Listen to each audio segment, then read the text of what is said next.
बड़ी खबर, अरविंद केजरीवाल को दिल्ली में बड़ा झटका लग सकता है। आम आदमी पार्टी के बड़े नेताओं में से एक एमएस धीर बीजेपी ज्वाइन कर सकते हैं। धीर ने इस बात के साफ संकेत भी दिए हैं। उन्होंने साफ साफ कहा कि अगर बीजेपी की ओर से ऑफर आया तो वो विचार जरूर करेंगे। एमएस धीर ने प्रधानमंत्री नरेंद्र मोदी की जमकर तारीफ भी की है। एमएस धीर वही नेता हैं जो केजरीवाल सरकार के दौरान दिल्ली में विधानसभा के अध्यक्ष थे। दिल्ली में सियासत के सिरमौर बनने की हसरत रखने वाले अरविंद केजरीवाल को नया झटका लगने वाला है। केजरीवाल के खासम खास और दिल्ली के पूर्व विधानसभा अध्यक्ष एमएस धीर ने क्या कहा है, वो सुनिए। मोदी जी एक बहुत महान व्यक्ति हैं, बड़े ऊंचे स्थान पे हैं। आज उनका मुकाबला कोई आम आदमी नहीं कर सकता। तो जब कोई ऐसी स्थिति आएगी आने वाले वक्त में, तो मैं जरूर उसको ऊपर विचार करूंगा।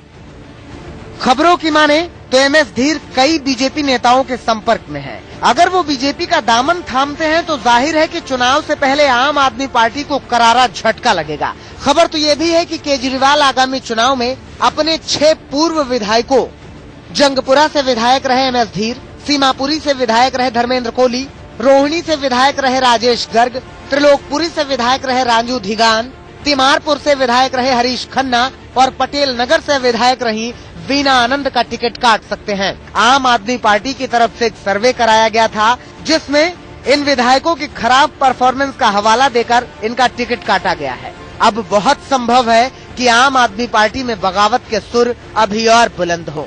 उधर आम आदमी पार्टी का दामन छोड़ चुके विनोद कुमार बिन्नी ने भी ऐलान कर दिया है कि आगामी विधानसभा चुनाव में बिन्नी केजरीवाल के खिलाफ नई दिल्ली विधानसभा सीट से ही चुनाव लड़ेंगे। नई दिल्ली में जाऊंगा, चुनाव प्रचार करूंगा और अरविंद जैसे लोगों को जिन्होंने झूठ के आधार पर इस देश में राजनीति की और एक नई झूठ और कपट की राजनीति को बढ़ावा दिया, ऐसे लोगों का पर्दाफाश करना हमारी प्राथमिकता है।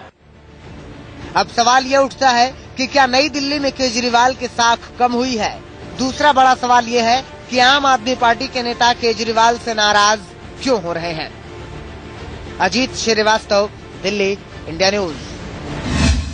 एमएस धीर ने कई गंभीर सवाल भी आम आदमी पार्टी के ऊपर खड़े कर दिए हैं। सीधे रुख करेंगे, हमारे साथ हमारे सहयोगी अजीत श्रीवास्तव जुड़े हुए हैं। अजीत, क्या ये माना जा सकता है कि बहुत जल्द एमएस धीर बीजेपी में शामिल हो जाएंगे, क्योंकि नरेंद्र मोदी की तारीफों में तो वो खुलकर कसीरे पड़ते हुए दिखाई दे रहे हैं?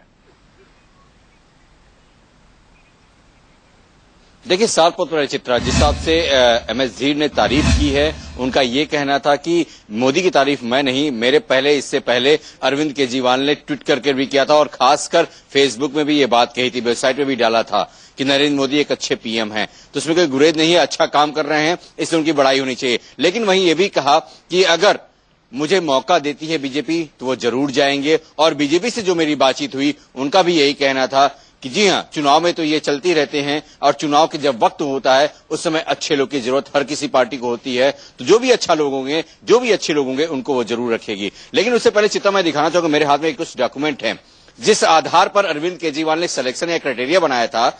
उस क्राइटेरिया को मैं बताना चाहूंगा कि यहाँ पर एक सर्वे जो इन्होंने करवाया आम आदमी पार्टी ने, उसमें यह कहा कि ये लोग काम नहीं किए। लेकिन खुद एमएस धीर उसमें नंबर 1 पे, जिन्होंने 75 प्रोजेक्ट लाया और अरविंद केजरीवाल ने अपने विधानसभा में मात्र 60 प्रोजेक्ट पे ही काम कर रहे हैं और कम लागत है उनकी। आम आदमी पार्टी की ओर से जो भी सफाई दी जाए इस पूरे मामले पर, यह स्थिति तो बिल्कुल साफ है कि इस वक्त चारों तरफ से अरविंद केजरीवाल घिरे हुए हैं और उनकी पार्टी के लोग ही उनके ऊपर सवाल खड़े कर रहे हैं।